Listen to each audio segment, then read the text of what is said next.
సిద్దిపేట జిల్లాలో మాజీ మంత్రి హరీష్ రావు పర్యటిస్తున్నారు. ఇందులో భాగంగా పిగుల్లో బీఆర్ఎస్ ఆఫీస్ ను ప్రారంభించారు. ప్రస్తుతం హరీష్ రావు మాట్లాడుతున్నారు. లైవ్ చూద్దాం.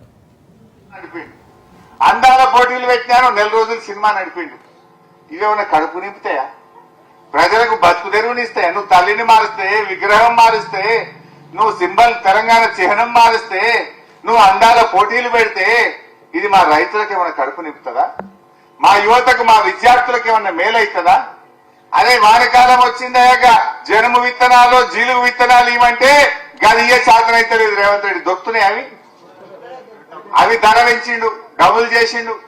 కేసీఆర్ ఉండగా 1100 సంచి ఉంటే ఇప్పుడు 2200 చేసిండు సంచి. అవి కూడా 3 ఎకరాలు ఉన్నా ఒకటే సంచి ఇస్తారట, వాడు ఎకరం ఉన్నా ఒకటే సంచి ఇస్తారట. అదేందో బంగారం లెక్క. జనుము జీలుగు విత్తనాలు కూడా సరఫరా చేయలేని చేతగాని దద్దమ్మ ప్రభుత్వం ఈ రేవంత్ రెడ్డి ప్రభుత్వం. ఏమైనా మాట్లాడితే పైసలు లేవు అంటాడు. మరి అందాల పోటీలకి అడికలు ఇచ్చినాయి పైసలు. 200 కోట్లు ఖర్చు పెట్టి అందాల పోటీలు పెట్టినాం. అందాల పోటీలతోని ఎవరికైనా కడుపు నింపుతారా? ఇప్పటికున్నాయి వాట్లు. అందాల పోటీలతో ఎవరికైనా అనా పైసా సాయం జరిగిందా?